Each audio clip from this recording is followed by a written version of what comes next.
The national sample survey office के एक report के अकॉर्डिंग भारत में 4.91 मिलियन लोग अकेले रहते हैं और लोनलीनेस से सफर करते हैं। एंड SCARF के एक स्टडी के अकॉर्डिंग यंग एडल्ट सबसे ज्यादा लोनलीनेस को एक्सपीरियंस करते हैं बुजुर्ग लोगों के कंपैरिजन में। एंड 2023 के एक रिपोर्ट के अकॉर्डिंग WHO ने एस्टिमेट लगाया है कि कम से कम 10% एडोलसेंस मतलब वो लोग जो 10 से 19 साल के फेज में है, एंड 25% बुजुर्ग लोग लोनलीनेस महसूस करते हैं। And global state of connections के एक रिपोर्ट के अकॉर्डिंग 2013 में करीब 4.5 बिलियन लोगों ने लोनलीनेस को महसूस किया था। एंड PN हेल्थ केयर के एक सर्वे के अकॉर्डिंग भारत में 65% बुजुर्ग लोग लोनलीनेस महसूस करते हैं, क्योंकि उन्हें लगता है कि यूथ के बीच मोबाइल एंड टेक्नोलॉजी के बढ़ते एडॉप्शन की वजह से उनका यंगस्टर्स के साथ पर्सनल इंटरेक्शन अफेक्ट हुआ है। एंड इसके अलावा कई रिपोर्ट तो ये भी कहती हैं कि जो हम रिमोट वर्क करने लगे हैं एंड अपने घर पे खाना मंगाने लगे हैं ऑनलाइन, इसकी वजह से भी लोनलीनेस बढ़ती जा रही है, क्योंकि लोगों ने बाहर जाना बंद कर दिया है। बट यहाँ पर इंपॉर्टेंट क्वेश्चन ये है कि क्यों लोगों में लोनलीनेस की फीलिंग बढ़ती जा रही है। एंड लोनलीनेस जो है वो यंग लोगों में एंड बुजुर्ग लोगों में दोनों में है। एंड बुजुर्ग लोगों का तो फिर भी एक बार समझ में आता है, क्योंकि एक एज के बाद ये सब चीजें नेचुरली भी होने लग जाती है।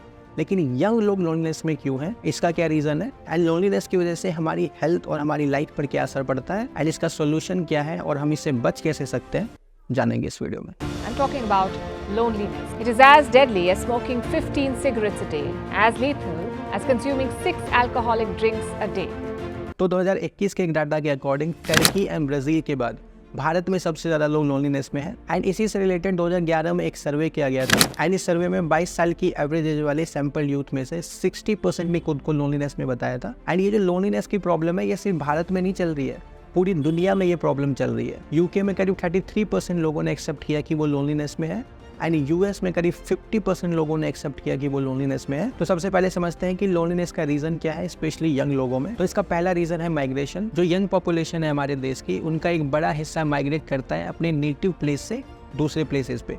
नेटिव प्लेस का मतलब जहाँ हम पैदा होते हैं, जहाँ पे हम बड़े होते हैं, वहाँ से दूसरी प्लेसेस पे जॉब के लिए, एजुकेशन के लिए, किसी चीज़ की प्रिपरेशन करने के लिए, या फिर कोई और रीजंस की वजह से। एंड एक रिपोर्ट के अकॉर्डिंग दिल्ली में ऐसे लोगों के नंबर सबसे ज़्यादा है जो बाहर से आए हैं, जिनका परसेंटेज है करीब 21.3%। एंड 2011 के सेंसस के अकॉर्डिंग भारत की इंटर स्टेट माइग्रेंट्स की दूसरी सबसे बड़ी पॉपुलेशन दिल्ली में ही है। एंड इसमें भी सदर्न पार्ट ऑफ दिल्ली में सबसे ज्यादा माइग्रेंट्स हैं, मतलब दिल्ली में जो लोग बाहर से आते हैं वो सदर्न पार्ट ऑफ दिल्ली में सबसे ज्यादा जाते हैं। And south west Delhi, south Delhi and new Delhi की करीब 40% पॉपुलेशन इंटरस्टेट माइग्रेंट्स की है, जिसका सबसे बड़ा रीजन है जॉब, वो भी ज्यादातर आदमियों में। एंड एक रिपोर्ट ने बताया कि रूरल इंडिया में करीब 39% male migrants and urban area में करीब 56% मेल माइग्रेंट्स रोजगार के लिए दूसरी जगह पर माइग्रेट करते हैं। एंड हम सब जानते हैं कि दिल्ली में सबसे ज्यादा लोग Bihar, UP, Jharkhand and Uttarakhand in state से ही आते हैं। मतलब इतने लोग देश के अंदर ही एक जगह से दूसरी जगह पर माइग्रेट करते हैं। एंड ये भी एक बहुत बड़ा रीजन है लोनलीनेस का। और ऐसा भी नहीं है कि जो लोग दूसरी जगह पर माइग्रेट करते हैं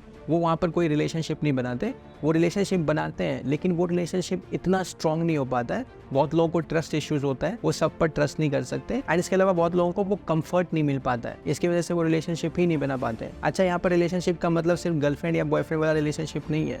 एक रिलेशनशिप जो आपका एक कलीग के साथ होता है या एक नॉर्मल फ्रेंड के साथ होता है, बहुत लोग ऐसे रिलेशनशिप भी नहीं बना पाते हैं नई जगहों पर जाकर, जिसका अंदाजा आप इस बात से लगा सकते हो कि 2021 में करीब 90% जेनजीज डेटिंग ऐप यूज करने लगे थे न्यू फ्रेंड्स बनाने के लिए। एंड स्पेशली उन लोगों के मामले में जो जॉब के लिए दूसरी जगह पर माइग्रेट करते हैं, इनके लिए नई जगह पर रिलेशनशिप बनाना एंड उसको मेंटेन करना बहुत डिफिकल्ट हो जाता है, क्योंकि नई जगह पर नए लोग होते हैं, उनके बात करने का तरीका अलग होता है, उनके रहने का तरीका अलग होता है। एंड बहुत लोग इस नए एनवायरनमेंट को समझ नहीं पाते एंड इसमें एडजस्ट नहीं कर पाते, जिसकी वजह से वो रिलेशनशिप ही नहीं बना पाते हैं, क्योंकि उनके पास कोई लोग नहीं होते हैं आसपास बात करने के लिए जिससे वो अपनी दिल की सारी बातें कर सके। एंड इस वजह से उनमें लोनलीनेस की फीलिंग बढ़ती रहती है। एंड इसी से रिलेटेड एक साइकेट्रिस्ट ने एक स्टडी कंडक्ट किया मदुराई के रेस्टोरेंट वर्कर्स के ऊपर, एंड सजेस्ट किया कि अपने लव्ड वन से दूर रहना, language barrier, social and cultural discrepancies, मतलब एक अलग तरीके का डिफरेंस, इनकी वजह से हमारे चारों तरफ एक अनफ्रेंडली माहौल क्रिएट होता है जो लोनलीनेस के केसेस को भी बढ़ाता है। एंड इसके वजह से अलग अलग तरीके के मेंटल हेल्थ चैलेंजेस भी बढ़ते हैं हमारे अंदर। तो ये तो एक रीजन हुआ लोनलीनेस का। एंड दूसरा रीजन है personal and professional failures. And एक रिपोर्ट ने कहा कि अभी हम बहुत ही कॉम्पिटिटिव एज में जी रहे हैं, जहाँ सोसाइटी में कंपेरिजन करना या कंटिन्यूअस इवैल्यूएशन करना एक धारणा बन गई है। एंड हमारी प्रोफेशनल लाइफ में भी यही सेम चीजें हो रही है, जहाँ हर वक्त हमें कोई ऑब्जर्व कर रहा है, कंपेयर कर रहा है दूसरे लोगों के साथ। एंड इसके अलावा लोगों के रिलेशनशिप भारत में ब्रेकअप्स एंड डाइवोर्स भी हो रहे हैं एंड 2020 में करीब 26% ब्रेकअप्स हुए थे भारत में। एंड इसके अलावा हमने एक पर्सनल ऑब्जर्वेशन भी की है। हमने देखा है कि आजकल सोशल मीडिया पे हर जगह सक्सेस स्टोरीज ही बताई जा रही हैं लोगों को। एग्जाम्पल के लिए समझते हैं कि कोई 23 साल में मिलियनेयर बन गया, जो कि एक बहुत अच्छी बात है। हमें ऐसे लोगों से इंस्पिरेशन लेनी चाहिए और ये हमारे देश के लिए काफ़ी अच्छी बात है। लेकिन जब वो इंसान सोशल मीडिया पे अपनी स्टोरी बता रहा होता है तो जो 23 साल के लोग या 23 से कम एज के लोग या 23 से ज़्यादा एज के लोग जब उस इंसान को देखते हैं तो उन्हें लगता है कि यार मैं तो फेल हो गया, मैंने कुछ नहीं किया लाइफ में, मैं तो रह गया, मैं कुछ नहीं कर सकता हूँ, मेरा टाइम चला गया, बिना ये समझे कि उन दोनों की सिचुएशन सेम है भी या नहीं। हो सकता है जब आप 16 साल में स्कूल में पढ़ रहे हो तो सामने वाले इंसान ने 16 साल की उम्र में काम करना शुरू कर दिया हो, तो आज वो 23 साल में जाके मिलियनेयर बना है। एंड आपने 22 साल की एज में स्कूल एंड कॉलेजेस की पढ़ाई खत्म की है, तो आप अचानक से कैसे 23 साल में मिलियनेयर बन जाएंगे अगर प्रैक्टिकली सोचे तो। एंड अब ऐसा भी नहीं कह रहे कि जो ऐसा सोच रहा है उसकी गलती नहीं है, उसकी भी गलती है कि वो ऐसा सोच रहा है, लेकिन सिर्फ उसकी गलती नहीं है, क्योंकि आजकल सच में सोशल मीडिया पे हर जगह सिर्फ और सिर्फ सक्सेस स्टोरीज ही बताई जा रही हैं। बहुत कम लोग फेलियर्स की बात करते हैं। ऐसा भी नहीं है कि फेलियर के बारे में कोई बात नहीं करता, बहुत लोग हैं जो फेलियर के बारे में भी बात करते हैं कि मैं फेल भी हुआ हूँ लाइफ में। लेकिन ज़्यादातर आप देखेंगे कि हर जगह सिर्फ और सिर्फ सक्सेस स्टोरीज जो हैं वो बताई जा रही हैं। ऐसा लगता है सुबह 10 बजे मार्केट खुलता है और रात को 10 बजे वो मार्केट बंद होता है और डायरेक्ट मिलियनेयर एंड बिलियनेयर बनाने की बात होती है। बीच का तो कुछ है ही नहीं। मतलब बहुत कम ऐसे लोग हैं जो बताते हैं कि यार 50,000 की नौकरी कैसे मिलेगी, लेकिन आप मिलियनेयर और बिलियनेयर कैसे बनेंगे इसके बारे में हर जगह बात होती है। एंड इसके वजह से अब लोगों को मिड लाइफ क्राइसिस होने लगे हैं कम उम्र में ही। एंड ये भी एक रीज़न है लोनलीनेस का। एंड इन्हीं सबको समझने के लिए एक यूथ लेड रिसर्च प्रोजेक्ट के लिए यंग रिसर्चर्स जिनकी एज 18 से 25 साल के बीच में थी, इनको हायर किया गया 140 से ज़्यादा यंगस्टर्स का इंटरव्यू लेने के लिए, ताकि यूथ के बीच जो लोनलीनेस का लेवल बढ़ रहा है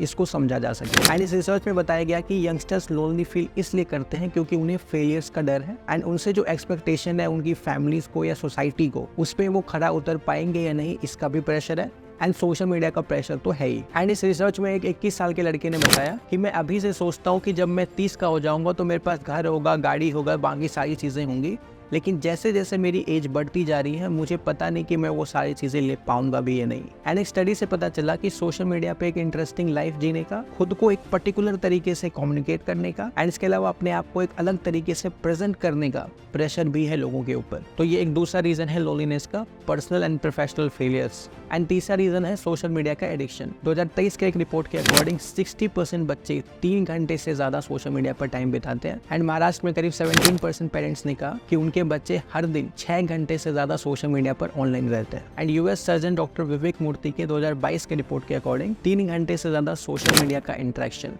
हमारे अंदर मेंटल हेल्थ चैलेंजेस के रिस्क को बढ़ा सकता है। एंड इसके अलावा एज सोसाइटी जो एक जयपुर बेस्ड एनजीओ है, इन्होंने सोशल मीडिया के इम्पैक्ट और वर्चुअल इंटरनेट की दुनिया में ओवर इंटेलिजेंस पर एक सर्वे किया। एंड इस सर्वे में बताया गया कि जो लोग 2 या 2 से ज्यादा घंटे तक सोशल मीडिया का यूज करते हैं, इनमें सुनने की कैपेसिटी जो है वो कम होती है एंड ऐसे लोग डिफिकल्ट सिचुएशन से भागने की कोशिश करते हैं। एंड इस सर्वे में भी 60% लोगों ने एक्सेप्ट किया कि वो लोनलीनेस में है। एंड इसके अलावा 2019 के एक रिपोर्ट में बताया गया कि सोशल मीडिया पर नेगेटिव एक्सपीरियंस भी आपके अंदर लोनलीनेस की फीलिंग को बढ़ा सकता है। तो ये तो हो गए रीजंस। अब बात करते हैं कि इसका सॉल्यूशन क्या है। तो इसका सबसे अच्छा सॉल्यूशन है कि हम अपने आप को बिजी कर लें कोई भी काम में। इसके लिए आप कोई ग्रुप ज्वाइन कर सकते हो, कोई ऑर्गेनाइजेशन ज्वाइन कर सकते हो या फिर कोई एनजीओ ज्वाइन कर सकते हो, जहाँ पे आप जाके लोगों की प्रॉब्लम्स जो है उसको सॉल्व कर सकते हो। एंड इसकी वजह से भी आपके अंदर जो लोनलीनेस की फीलिंग है वो खत्म हो सकती है। एंड इसके अलावा आप कहीं पे जाके लोगों को खाना खिला सकते हो, दूसरों की हेल्प कर सकते हो किसी भी तरीके से, जहाँ पे आपको एक इंस्टेंट सेटिस्फैक्शन मिले। इसकी वजह से भी लोनलीनेस की जो फीलिंग है वो खत्म हो सकती है। एंड इसके अलावा और क्या सोल्यूशन हो सकते हैं एंड आपकी क्या पॉइंट ऑफ व्यू है इसके ऊपर कमेंट सेक्शन में जरूर बताएं। So on this note, thank you so much for watching this video. अगर आपको ये वीडियो अच्छी लगी तो प्लीज चैनल को सब्सक्राइब करें एंड हमें सपोर्ट करें ताकि हम इस तरह का कंटेंट और ज़्यादा बना पाए। एंड मिलते हैं आपसे नेक्स्ट वीडियो में। Till then